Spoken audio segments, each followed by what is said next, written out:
Salve, eu sou o Thiago, essa é a Filomena. Tô com meu amigo aqui, Eugênio da Cais, um dos precursores desse movimento de cerveja. Beleza. A gente tá aqui no Brinde Sagaz, a gente vai falar um pouco de como é que é esse rolê. Hoje aqui com o Eugênio, falar os primórdios do rolê, como que isso começou, antes da cerveja artesanal ter esse glamour que hoje em dia a gente enxerga, como essa coisa começou. E aí, Eugênio, entrou nisso aí como, meu irmão? Conta aí um pouco tua história, tua caminhada, como é que foi esse desenrolar até tu chegar aí? Então, como a gente estava falando antes, né? Eu sempre bebi cerveja boa por conta do meu trampo, que é produção, né? Produção musical. Sempre viajei bastante com os artistas e tal, e tinha disponível em vários lugares que eu ia cerveja boa. Só que isso antes desse boom dos anos 2000, né? Sim. Eu acho que esse boom de cerveja artesanal mesmo começou a acontecer em 2008 para cá, né? E aí começou a aparecer escolas de cerveja e tal.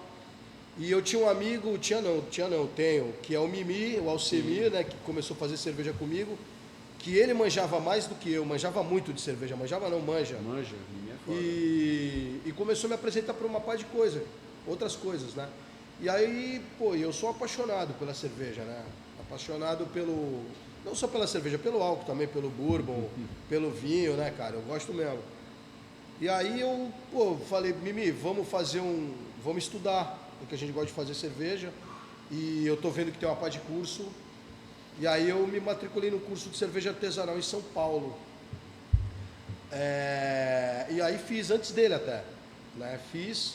E aí eu fiquei pilhando para ele fazer, e ele fez também. E a gente começou a produzir na minha garagem, ali no Marapé, cara. Caralho. A gente produzia na minha garagem, eu comprei todos os equipamentos, né?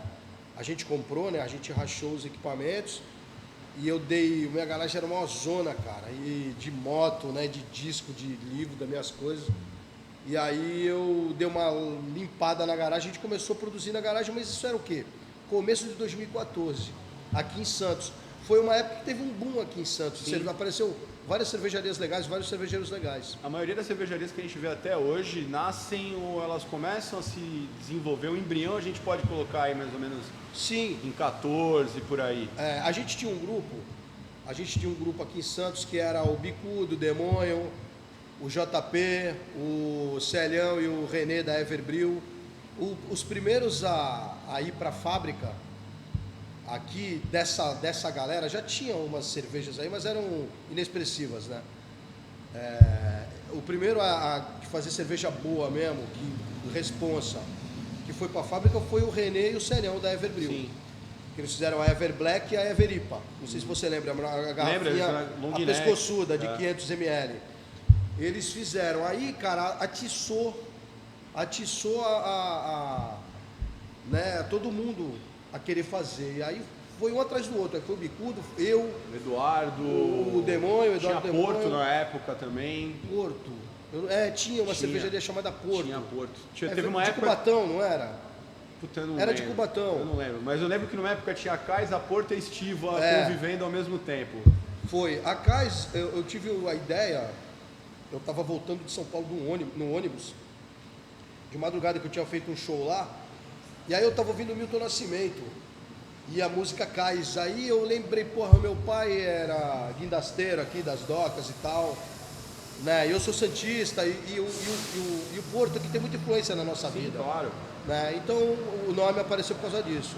E fudeu. E é um nome que remete força. Vamos dar uma parada aqui. França, parou, né? Mano, cerveja artesanal é tudo improviso, velho. É tudo make yourself.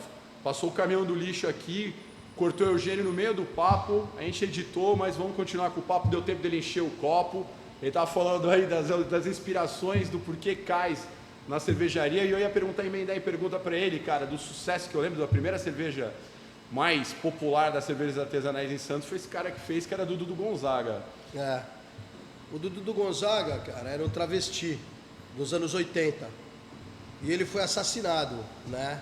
Ele tinha um caso com um policial militar, e ele era apaixonado pelo policial militar e tal, e o policial militar tinha família, foi embora de Santos, e foi morar no litoral, e ele foi atrás, né? Porque era apaixonado. E lá ele queria o Na verdade, o policial não queria revelar que ele tinha um caso com travesti. Aí foi lá E matou o Dudu. Por que eu inventei de fazer a cervejaria Dudu? Cara, na literatura eu sempre gostei dos desajustados, né, cara? Do Jack Kerouac, do Bukowski, né, cara? Do Pedro Juan Gutierrez.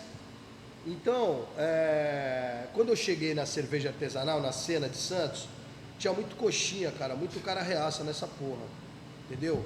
E aí eu já cheguei pra afrontar mesmo, sabe? Cheguei pra afrontar e eu já fui homenagear um travesti, né? Então, assim, um cara assim que é da história de Santos, mas não é na história oficial, né? Sim. Que até então ninguém fala nada. Pois é. Então, assim, todo mundo conhece entre aspas, né? Porque é uma história que não é... Tem gente aí que homenageia a praça, homenageia não sei o que. Eu quero homenagear o lado B. E eu fiz uma stout chamada Navalhada, que é um estivador também, Sim. que foi morto e tal.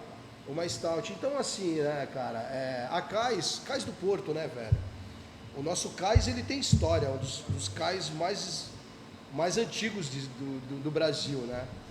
E no começo do século, escritores vieram para cá. Blaise Cendrars veio para o Brasil pelo Porto de Santos. Elizabeth Bishop veio pelo Brasil, entrou no Brasil pelo Porto de Santos, né? Então a gente tem uma história, né, cara? Santos é vanguarda em várias partes, inclusive dramaturgia, literatura, muito por causa do Porto também, da influência que a gente recebe. Sim, a gente é muito forte cultural. 4 cantos do mundo, né? Então essa criatividade da cerveja reflete isso, né, cara? Acredito nisso. Essa criatividade que a gente tem de uma profusão de cervejeiros, uma profusão de rótulos, reflete isso da cidade. Sim. A gente é uma cidade progressista nesse sentido. Exato. Né? Vanguardista em todos os movimentos. Se você for pegar historicamente, Santos sempre tem e na cerveja, né, inclusive. Vanguardista nisso também. Mas fala um pouco, como que foi esse começo, cara? Como que era vender cerveja artesanal em 2014?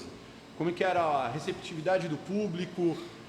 Como que se conseguia, cara? Chegava e botava um barril com uma cerveja artesanal, uma Witbier dessa. Como era recebido?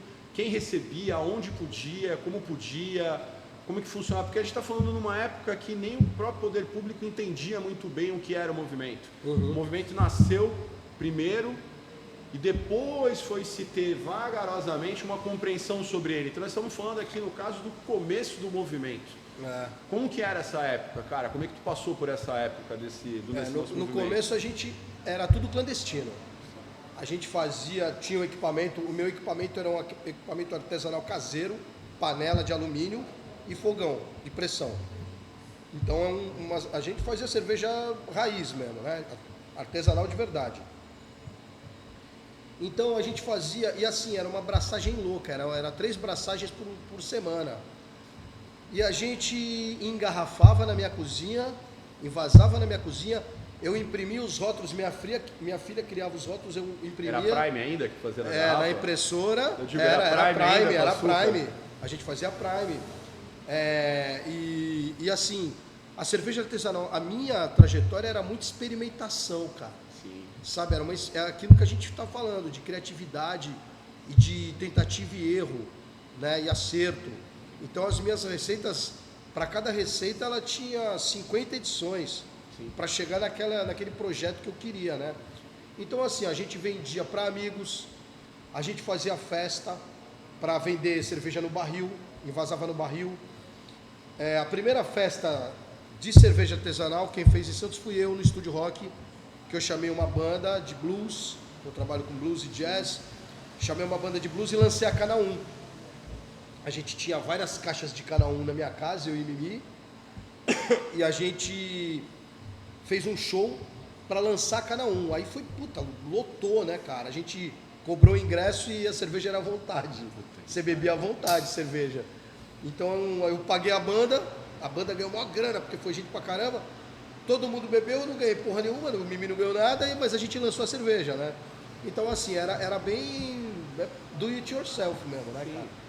Era bem punk o negócio, né? Faça você mesmo, a cerveja tá ruim, poesia tá ruim, escreva poesia, a música tá ruim, faça a música. Exato. A cerveja tá ruim, faça cerveja. Exato. Era bem isso mesmo. O começo todo mundo era clandestino. A gente vendia para amigos, cara. Vendia para amigos. E aí tinha uma galera aí, de um grupo aí, de uma confraria, que caguetava a gente, que não gostava, que falava que Tinha um não pouco podia no vender. começo de desunião um pouco na cena, cara, né? mas A gente assim... teve uma época de desencaixe. não tem que ter assim. união com cuzão, não, cara. Não tem que cuzão, não tem que ter união, não. Então, assim, é isso. A gente era clandestino mesmo, fazia na raça. Mas esse desajuste é, como diria o pensador, né, cara? Todo artista também é fruto do seu fracasso, né, cara? Os fracassos os constroem, né? Total. E a cerveja, assim como qualquer outra manifestação artística, também é uma manifestação do cara.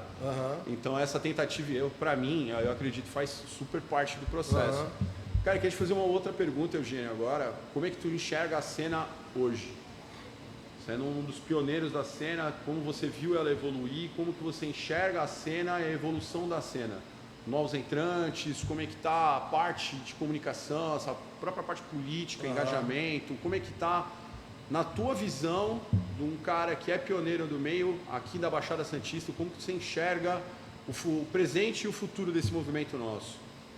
Antes da pandemia, a CAIS teve 56 pontos de venda na Baixada Santista. Eu tinha cerveja nas 9 cidades da Baixada Santista. Então, assim, a pandemia veio, ela destruiu alguns pontos de vendas, né? Destruiu muitos pontos de vendas e meio que fez um assentamento, assentou ali a carga, né, cara? E eu vejo com muita dificuldade hoje. Eu vejo o brasileiro, ele não tem dinheiro para tomar cerveja artesanal, começa por aí. Nossos insumos a gente paga em dólar, né, cara? Sim. Tirando algumas exceções que hoje já nacionalizou, malte, lúpulo, alguma levedura, que a gente pode fazer uma cerveja com algumas coisas brasileiras aí, alguns insumos nacionais, mas a Canaã, por exemplo, eu faço com malte Merizotter, que é um malte inglês. Caríssimo. O lúpulo Centennial, Amarilo, que são lúpulos lá da região do Yakima, dos Estados Unidos. Então, assim, é uma cerveja cara, é uma APA, né? Mas é cara a cerveja. Então, assim, quando eu chego no balcão para vender a cerveja, o cara fala, pô, mas uma IPA, a tua cerveja dá o preço de uma IPA, e é uma APA. Eu falo, pois é, né? Mas é que os meus insumos são reais, né? Não sei o que tem na cerveja dele. O meu valor é esse. Sim. O artesanal, o cigano, não tá legal. Eu acho que não tá legal. Eu parei porque não é a minha atividade principal. Sim. A cerveja passou a ser minha segunda atividade. Então, quando eu comecei a tirar o dinheiro da minha empresa de produção, da Manish Boy, para colocar na casa, eu falei, opa, peraí, tá errado. A cerveja tem que se bancar, né? A CAIS não estava se bancando. Quando a pandemia chegou, eu tinha uma garagem cheia, todos os meus rótulos, 8 rótulos eu tinha. E alguns deles não eram pasteurizados. Então eu tive que vender a preço de custo para não perder a produção. E desde aí eu não consegui me voltar para o mercado do jeito que era, né? Do jeito que era. Então, assim, eu não vejo... Para quem tem fábrica, consegue baratear o custo, ok, legal. Para o cigano eu não vejo muito futuro, não. No mesmo formato que a gente agitava antigamente.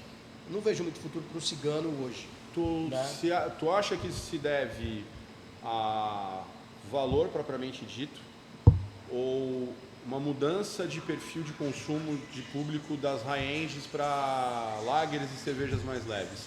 Porque é uma boa discussão nessa no meio, porque houve o grande estouro das high-ends.